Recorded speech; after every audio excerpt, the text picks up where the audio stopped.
Hey everybody, this is Funzyr. Welcome to Cooking with Funzyr. Today we're going to make some buffalo sauce to go with, wings, hamburgers, or you could eat it right out of the pan. But let's get started. The first thing we're going to need is an onion. So I figure now's a good time to show you how to cook an onion, or cut an onion. What we're going to do is we're going to just slice it down the middle. There's where the roots come out and there's the top. Take another slice off the top like that, peel back all of that skin and the paper. Just takes a second. If you have any extra dirt on it, you're going to want to rinse it off at that point too. This one came out clean. Now what we're going to do is keep your fingers curled, put them on top. Try to pinch your thumb and your pointer finger, the nails together, and that'll help keep them curled. We're going to do one cut across, and then we're going to just turn it and do a few more cuts.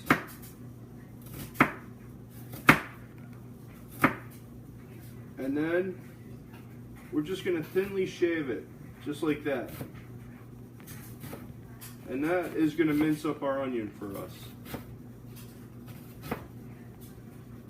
Alright, we're also going to need 3 cloves of garlic. I already have 2 chopped up, so let me chop this one up real quick for you. If you want to come in and get a little bit of a closer shot, that's okay. What we do is we're going to cut it lengthwise.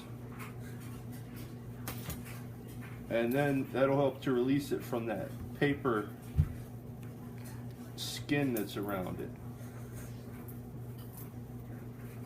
Peel it gently, get all that paper off. We'll just throw that over here for now. So there we go, all peeled off.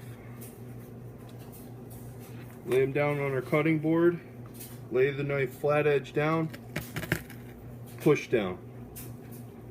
And that'll get them nice and flat so that they don't roll around on us and we're not going to slide off.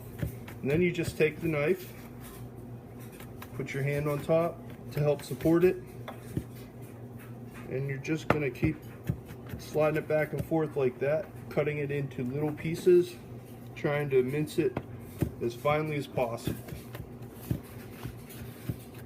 So we've already got our half of an onion going in the pan here. You can see it right now.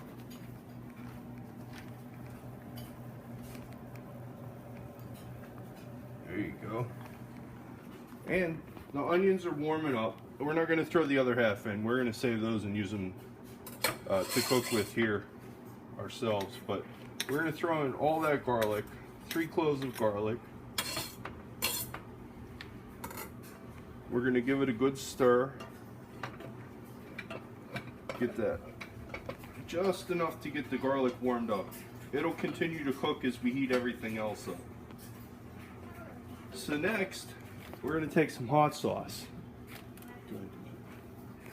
You can get a good shot in it. We're going to take some hot sauce and we're just going to dump it in. Lots of hot sauce. We're going for about 1.5 to 2 cups of hot sauce.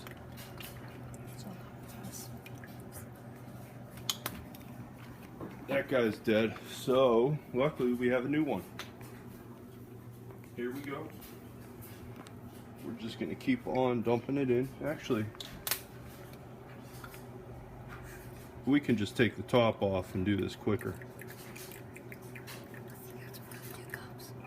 We're going to do about 2 cups. So there we go. We're just going to let it sit in there and heat up till it just about comes to a simmer. After that, we're going to add our Parmesan cheese.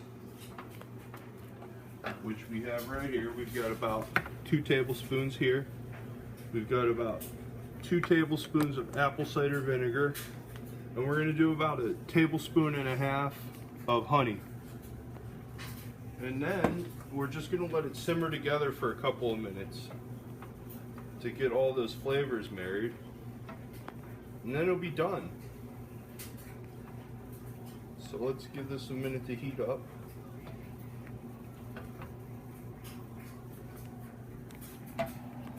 You can see the onions and the garlic in there.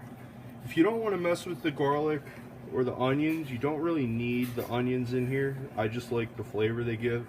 And for garlic, you can always use granulated garlic.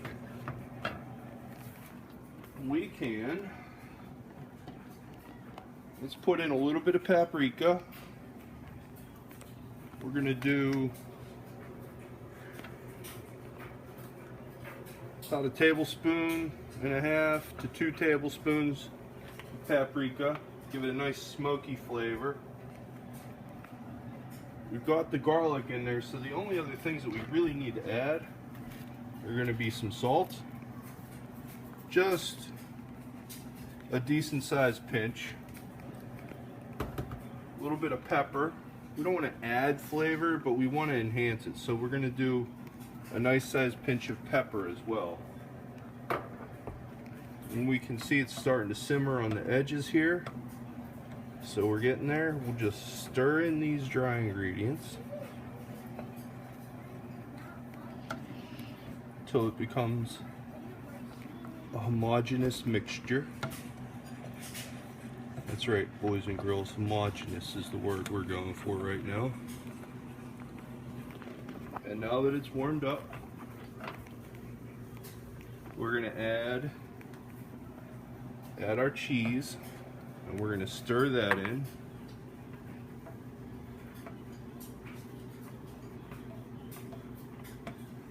Just melt it in there. This recipe was actually requested by a co-worker.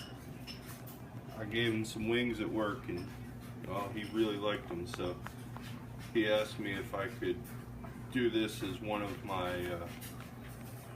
my cooking segments on my channel. So we're just stirring it up. We had a couple lumps of cheese, we'll break them up.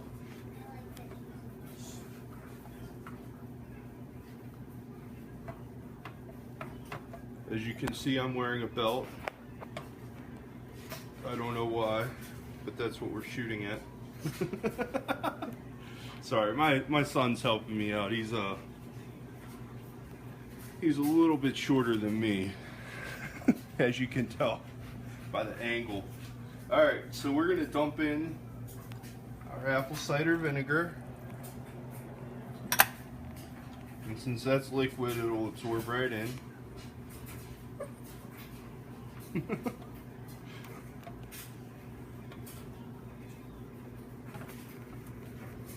Now this clover honey is what we're using, but you can really use any kind of honey.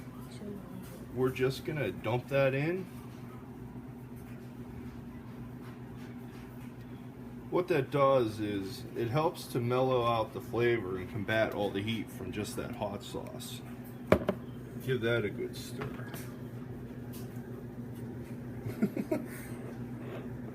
So you can see I used maybe closer to 2 tablespoons this time.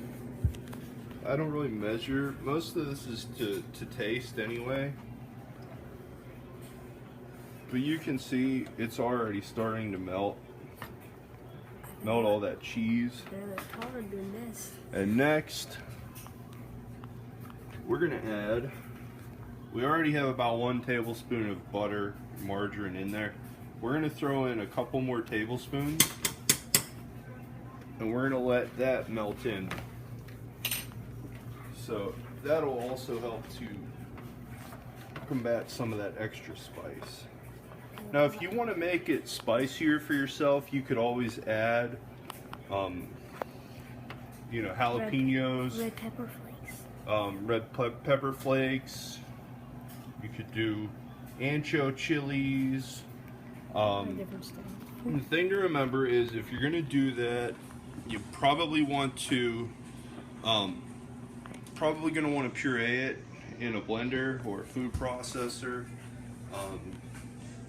And you can adjust the spiciness because the ribs on the inside of the peppers is where most of that capsaicin is held. So if you just want a little bit spicier or you want to adjust the flavor a little bit, you can add different peppers. So if you come over here and you want to look at it, we're getting a nice red color in here. We've got our butter melted down. We're just going to let it simmer for about 5 more minutes and then we'll be all done. So if you have any questions, please leave a comment or send me a message. If not, enjoy it. Thank you for joining me for Cooking with Funzyr.